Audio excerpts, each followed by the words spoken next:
The chain rule, when we've got a function given in terms of y and x, is as follows. dy by dx equals dy by du multiplied by du by dx. So to apply the chain rule, we need to make a substitution. For example, in this first one, we'd say let u equal 4x squared minus 1, and then that would give us y equals u cubed, and we can apply this chain rule then. Now in practice, we need to know how to do it without following all the formal steps. So our first example, dy by dx equals, you bring the power down,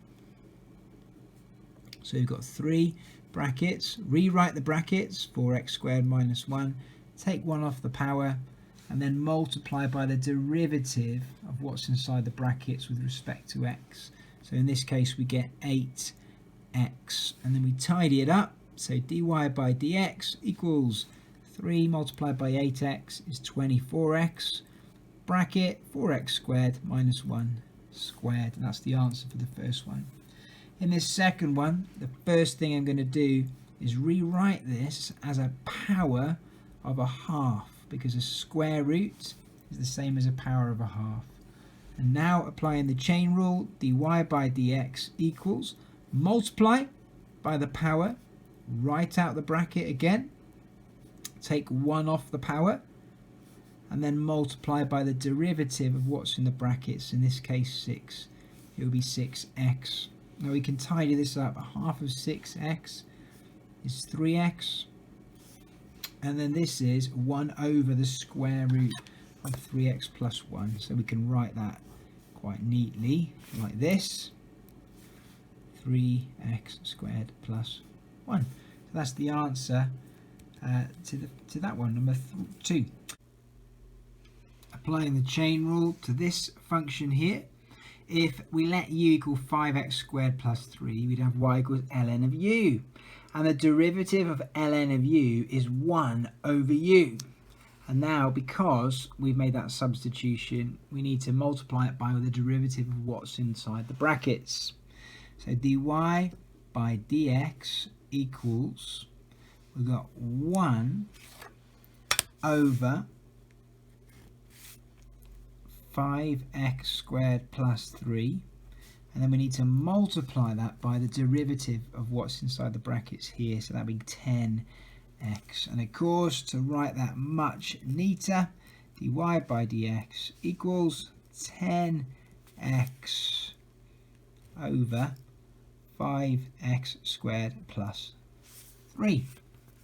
In fact, there's a useful little thing to remember for this, that if we have ln of a function of x like this, and we want to find the derivative of that function with respect to x, we get the derivative of the function, as in this bit here, the f of x bit, over f of x itself.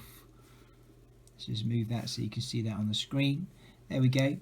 So, and this fits in with what we've done here. So we've got the derivative of 5x squared plus 3 is 10x, and then we've got the 5x squared plus 3 on the bottom. Again, applying the chain rule to this first one here, cos of u differentiated with respect to u gives us negative sine of u. So when we apply the chain rule to this, dy by dx equals negative sine of all of this, which is x squared minus x plus 5. And then we're going to multiply all of this by the derivative of what's inside the brackets, in this case 2x minus 1. Let's put that in brackets to make that clear. Now it's better, I think, to write this around the other way, just to be clear. I'll show you what I mean. dy by dx equals the minus of this, 2x minus 1, multiplied by sine brackets x squared minus x plus 5. Here's another one. Y equals tan of 3x. Again, we need to know what the derivative of tan u is. Well, when you differentiate tan u with respect to u, you get the square of sec, or sec squared. So applying the chain rule to this, we've got dy by dx equals sec squared x multiplied by, sec squared 3x, because of this, multiplied by the derivative of 3x, which is 3. And again, it's good practice to write this the other way around. So we've got 3 sec squared 3x.